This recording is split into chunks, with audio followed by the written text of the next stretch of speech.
2 दिन में आईपीओ ने तोड़े सारे रिकॉर्ड, दर्जनों आईपीओ से हुआ मार्केट एक्सप्लोड। वॉर में भी हिट है इंडियन मार्केट।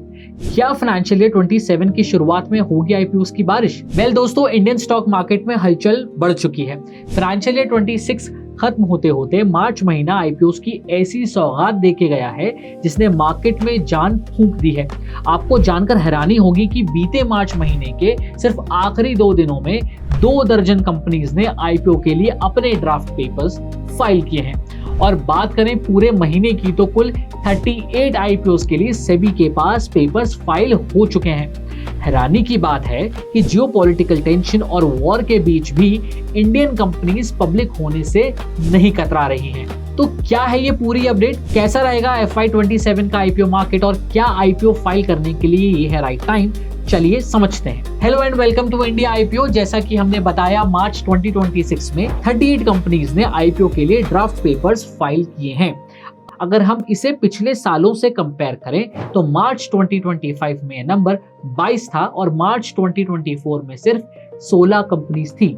इसका मतलब साफ है कि आईपीओ पाइपलाइन लगातार तेजी से बढ़ रही है और मार्केट में एक्टिविटी शार्पली पिकअप कर रही है। इन कंपनीज में कुछ बड़े और फेमस नाम भी शामिल हैं, जैसे SBI funds management, Manipal health enterprises, Zetwerk, Rediff India, Garuda aerospace और टोरेंट गैस।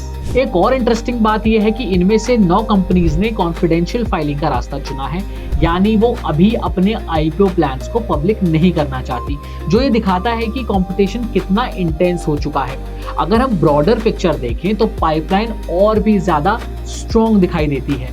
लगभग 64 कंपनीज सेबी अप्रूवल का इंतजार कर रही हैं, जबकि 124 कंपनीज को अप्रूवल मिल चुका है, लेकिन उन्होंने अभी तक आईपीओ लॉन्च नहीं किया है। इसका सीधा मतलब है कि आने वाले महीनों में आईपीओ की एक बड़ी वेव देखने को मिल सकती है। पिछले फाइनेंशियल ईयर 2025-26 के आंकड़े भी इस ट्रेंड को सपोर्ट करते हैं। इस दौरान 109 मेन बोर्ड आईपीओ आए, जिनमें से 69 आईपीओ लिस्टिंग के टाइम प्रॉफिट में रहे। इससे ये समझ आता है कि ओवरऑल मार्केट सेंटिमेंट अभी तक काफी हेल्दी रहा है और इन्वेस्टर्स को अपॉर्चुनिटीज भी मिली हैं। आगे की बात करें तो पाइपलाइन में कुछ बहुत बड़े आईपीओ भी शामिल हो सकते हैं, जैसे नेशनल स्टॉक एक्सचेंज का आईपीओ और जियो का आने वाला आईपीओ। इनके अलावा बैटरी स्मार्ट 5 और प्ले सिंपल जैसे कंपनीज भी मार्केट में आ सकती हैं, जो ओवरऑल लिक्विडिटी और इन्वेस्टर इंटरेस्ट को और बड़ा बना सकती हैं। हालांकि इस पूरी ग्रोथ स्टोरी के बीच कुछ रिस्क्स भी मौजूद हैं। ग्लोबल जियोपॉलिटिकल टेंशंस और कुछ टेक आईपीओस का वीक परफॉर्मेंस ये इशारा देते हैं कि मार्केट पूरी तरह रिस्क फ्री नहीं है और वोलेटिलिटी बनी रह सकती है।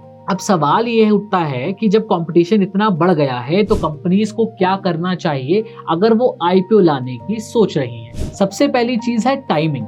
आईपीओ सही समय पर लाना बेहद जरूरी है। अगर मार्केट बुलिश है तो कंपनीज को इसका फायदा उठाना चाहिए, लेकिन अगर सेंटिमेंट वीक है तो थोड़ा इंतजार करना बेहतर होता है, क्योंकि टाइमिंग ही आईपीओ की आधी सफलता तय करती है। दूसरी और सबसे जरूरी बात है वैल्यूएशन। बहुत सी कंपनीज इस गलती में फंस जाती हैं कि वो आईपीओ के टाइम मैक्सिमम वैल्यूएशन निकालने की कोशिश करती हैं, लेकिन ओवर प्राइसिंग का सीधा असर वीक लिस्टिंग के रूप में सामने आता है, जिससे इन्वेस्टर ट्रस्ट को नुकसान होता है। इसलिए स्मार्ट स्ट्रैटेजी ये होती है कि थोड़ी वैल्यू इन्वेस्टर्स के लिए छोड़ी जाए ताकि लिस्टिंग के बाद कॉन्फिडेंस बना रहे। तीसरी चीज है स्ट्रॉन्ग स्टोरी और सॉलिड नंबर्स। आईपीओ में सिर्फ प्रोडक्ट नहीं बिकता, बल्कि कंपनी की फ्यूचर ग्रोथ स्टोरी और उसकी फाइनेंशियल क्रेडिबिलिटी बिकती है। इन्वेस्टर्स ये देखना चाहते हैं कि बिजनेस आगे कैसे बढ़ेगा, प्रॉफिट कब आएगा और यूनिट इकोनॉमिक्स कितनी स्ट्रॉन्ग है। आज के टाइम में सिर्फ हाइप के बेस पर पैसा उठाना मुश्किल हो गया है। और सबसे जरूरी बात जो अक्सर ओवरलुक हो जाती है वो है पोस्ट लिस्टिंग परफॉर्मेंस। आईपीओ के बाद असली परीक्षा शुरू होती है। कंपनीज को हर क्वार्टर कंसिस्टेंट रिजल्ट्स देने होते हैं, क्योंकि अगर परफॉर्मेंस एक्सपेक्टेशंस के मुताबिक नहीं रहती तो स्टॉक प्राइस गिर सकता है और रेपुटेशन को भी नुकसान होता है। अब अगर हम इस पूरे सिनेरियो से फ्यूचर को समझने की कोशिश करें तो सबसे बड़ा इंडिकेशन ये है कि आने वाले 6 से 12 महीनों में आईपीओ एक्टिविटी और तेज होने वाली है। इतने बड़े लेवल पर डीआरएचपी फाइलिंग्स ये दिखाती हैं कि प्राइमरी मार्केट एक बुलिश फेज में जा सकता है। इसका फायदा रिटेल इन्वेस्टर्स को भी मिलेगा क्योंकि अपॉर्चुनिटीज बढ़ेगी, लेकिन इसके साथ एक चैलेंज भी आएगा कि हर आईपीओ प्रॉफिटेबल नहीं होगा। इसलिए अब ब्लाइंडली अप्लाई करने की जगह फंडामेंटल्स और वैल्यूएशन के बेस पर सिलेक्शन करना जरूरी होगा। एक और ट्रेंड जो साफ दिख रहा है वो है कि प्राइवेट इक्विटी और वेंचर कैपिटल इन्वेस्टर्स अब आईपीओ के जरिए एग्जिट ले रहे हैं। इसका मतलब है कि स्टार्टअप इकोसिस्टम धीरे धीरे मैच्योर हो रहा है और कंपनीज पब्लिक मार्केट्स की तरफ बढ़ रही हैं। इसके साथ ही मार्केट अब पहले जैसा नहीं रहा। पहले स्टोरी बेस्ड आईपीओस आसानी से चल जाते थे, लेकिन अब मार्केट सिलेक्टिव हो गया है और फंडामेंटल्स ड्रिवन आईपीओस ही बेटर परफॉर्म करेंगे। प्रॉफिट वाली कंपनीज ज्यादा स्टेबल रहेंगी, जबकि लॉस मेकिंग टेक कंपनीज में रिस्क बना रहेगा।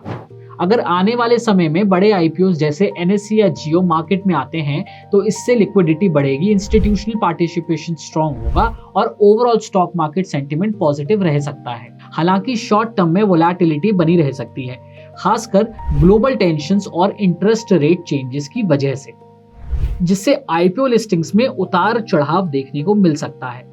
आखिर में इस पूरी खबर का सिंपल मतलब यह है कि भारत का आईपीओ मार्केट तेजी से एक्सपैंड कर रहा है और आने वाले समय में रिकॉर्ड एक्टिविटी देखने को मिल सकती है। लेकिन ये सब इजी मनी का फेज नहीं है, बल्कि स्मार्ट डिसीजन मेकिंग का टाइम है। कंपनी के लिए साफ मैसेज है कि सिर्फ आईपीओ लाना ही गोल नहीं होना चाहिए, बल्कि सही वैल्यूएशन, स्ट्रॉन्ग फंडामेंटल्स और लॉन्ग टर्म ट्रस्ट के साथ मार्केट में टिकना ही असली कामयाबी है। सो आईपीओ से जुड़ी ऐसी ही अपडेट्स के लिए जुड़े रहिए इंडिया आईपीओ के साथ, ताकि लिस्टिंग के हर फैक्टर से आप ना रह जाएं अनजान।